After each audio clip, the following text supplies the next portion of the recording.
Hello, and my name is Finian Cunningham. I'm one of the authors of this book, Killing Democracy, that was published at the end of 2025, December 2025.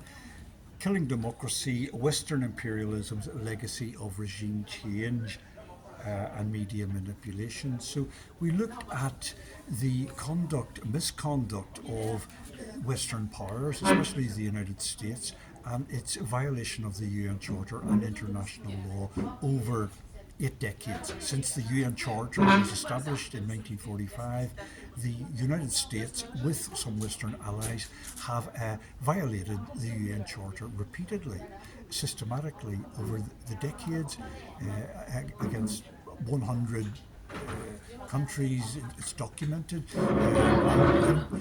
We were looking at the regime change operation as a covert policy. Now, the ultimate culmination of that would be war itself, to overthrow governments, to just attack a government militarily as they're doing in Iran. But we were focusing on the covert operation of regime change, and our emphasis was very much that the Western media have been complicit in enabling this criminal policy. When the CIA was established in 1947 by the Truman administration, the first priority was to gain control of the American media and another Western media. So the CIA embarked on a very ambitious project to infiltrate the media with journalists who would be recruited by the CIA, and also with the mutual help of the media owners, the media executives, who shared similar geopolitical views of the CIA and the American deep state. It was, after all, the Cold War, so there was a lot of paranoia in the United States with regard to the Soviet Union. But that was largely a pretext to cover for the conduct of imperialist policy, but in a stealth mode, stealth imperialism, because the UN Charter, established in 1945, very explicitly, very strongly, absolutely forbade, prohibited any violation of the sovereignty of all nations who were deemed to be equal members of the UN. So the United States embarked on, they couldn't conduct the classical imperialist methods before the Second World War in the previous century, so they had to innovate stealth imperialism, covert operations, regime change, to topple governments, to install governments, regimes that would be amenable to their economic interests. And that's what the policy was purposed for. Now the media, the United States media and the European media were co-opted by the CIA to enable this covert operations policy by propagating misinformation, lies, distortions that would enable the interference in the affairs of foreign countries. Sometimes it was a case of completely denying that there was any involvement. Other times the involvement was justified or enabled with misinformation, claiming that the proxies who were overthrowing the government were not CIA proxies, that they were somehow genuine anti-government protesters. So the media, the Western media, the so-called free press, is really, in our view, quite an astounding system of propaganda under the guise of being a free press. And that's why, one reason why I quit. I resigned from my newspaper job. I was working in Irish newspapers, British newspapers, and about 20 years ago I took the conscious decision to resign from that media industry, because I started to realize that it was part of the problem and not a solution. It was a complete subversion of journalistic ethic.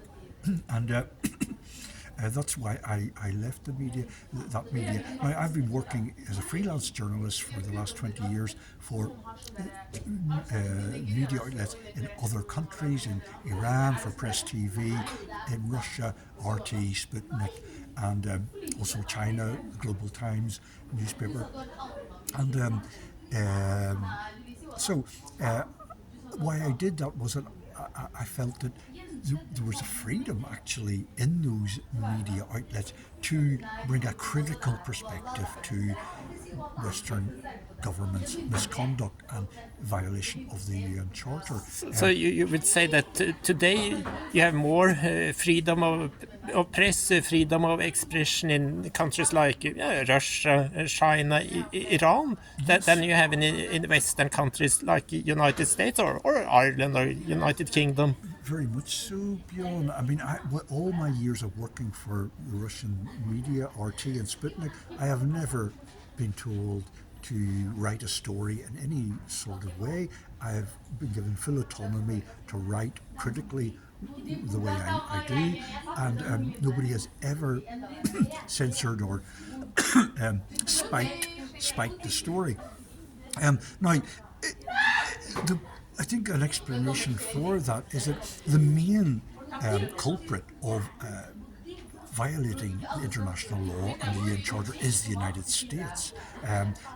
Russia and China have no comparable record of misconduct. So the criticism should be directed at the United States, and the Russian media, Chinese media, the Iranian media are quite open to that criticism because it is objectively valid. The United States has conducted something like 100 regime change operations, all grave violations of the UN Charter, and that's not even talking about the wars, the Vietnam War, the Iraq War, the Afghanistan War, the regime change operation in Libya, Syria, and presently in Iran.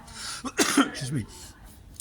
So it's incontestable and it's incomparable, the rogue conduct of the United States. It's quite out on its own. I mean, something like 100 regime change operations over 8 decades since the establishment of the UN Charter in 1945.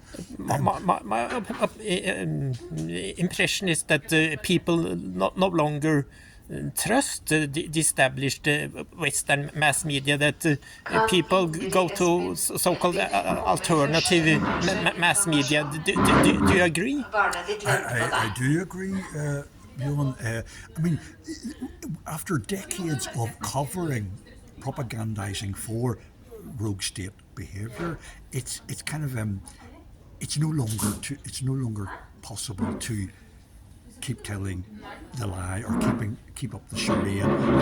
The leader of the free world, the pinnacle of democracy, is what it claims to be.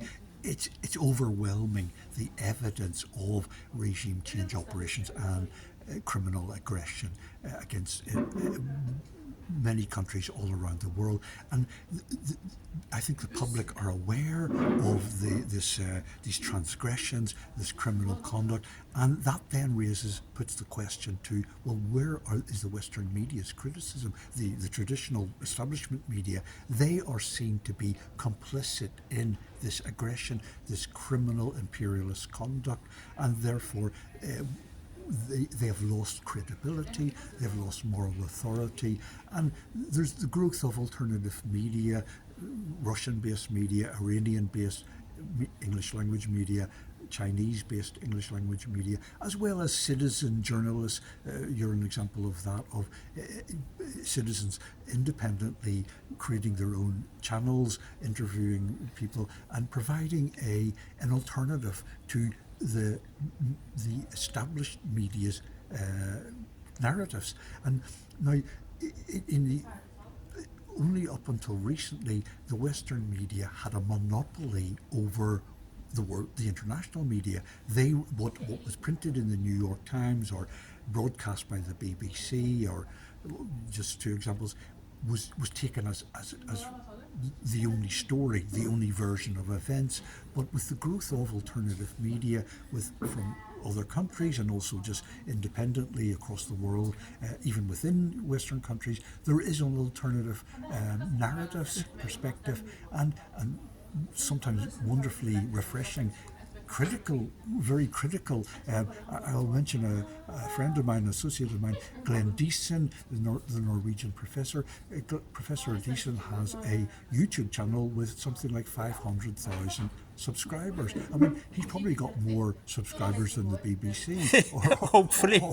or something. So that's testimony that there is a phenomenal surge in alternative media, bringing alternative narratives that are critical of the United States and its Western allies, and exposing them for the rogue conduct that they have been perpetrating for decades. So perhaps there is hope for a better world, a better future for us all? Well, I think so. I mean, Julian Assange, the founder of WikiLeaks, had a very eloquent way of putting it. He said, if wars can be started by lies, then peace can be started by truth. And the trouble with our very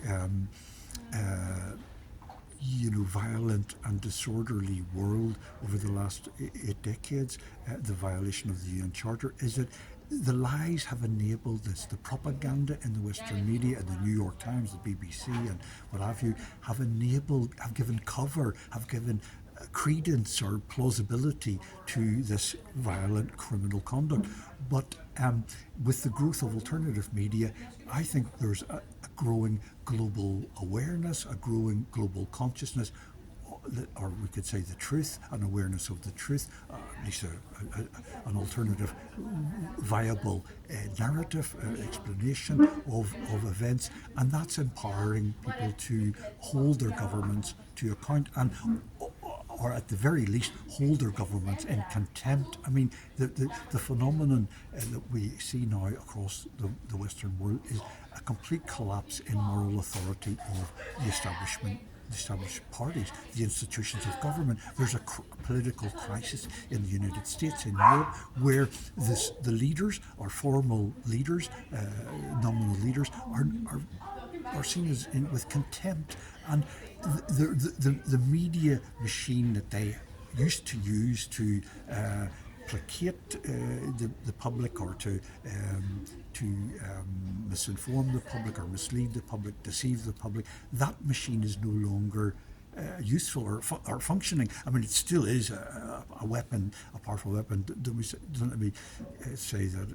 I shouldn't say that it's finished and defunct, but they've lost a lot of moral authority and credibility, and people are more critical, and with that then there is this collapse in moral authority, legitimacy among the Western governments, which I think is a healthy thing, because you've got to face the reality. You've got to know exactly what the nature of the problem is before we can make it better. So there needs to be some kind of crisis or breakdown in order to transform it to something more democratic, humane, and sustainable, and reflects actual needs of citizens.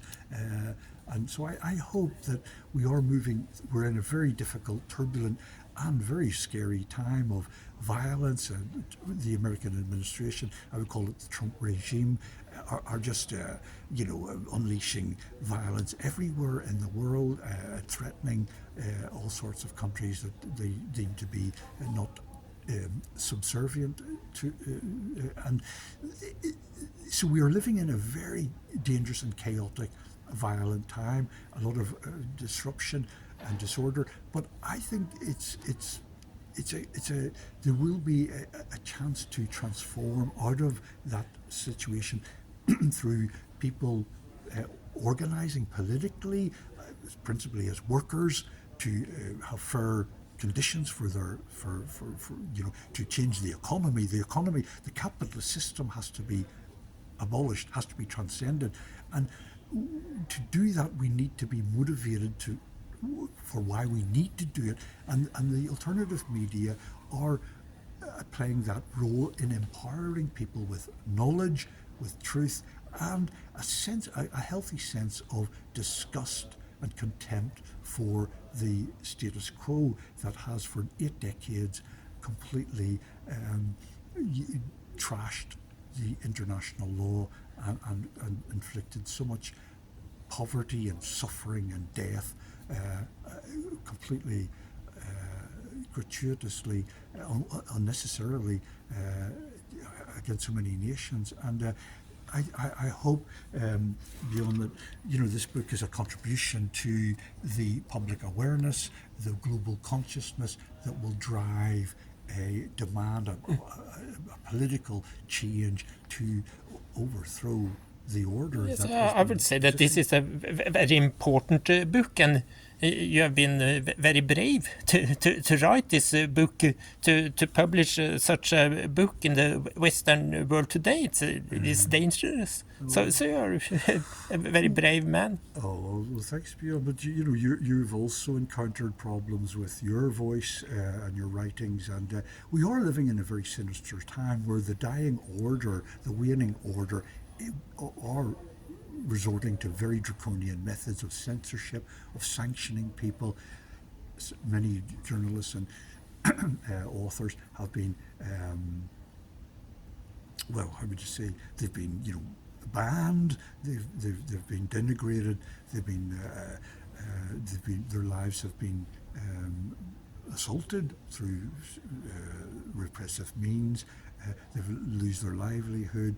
I mean, when I made my decision to leave the mainstream media, the Western corporate media, the establishment media, I went through a few years of very little money trying to establish myself as a freelance journalist, as a, I would like to say, a principled journalist, a truly independent journalist. So I paid a price of having a big disruption in my livelihood, and I went through, difficulties financially, but it's it's just one of millions of people who have suffered the system. But I think there's great grounds for hope that we are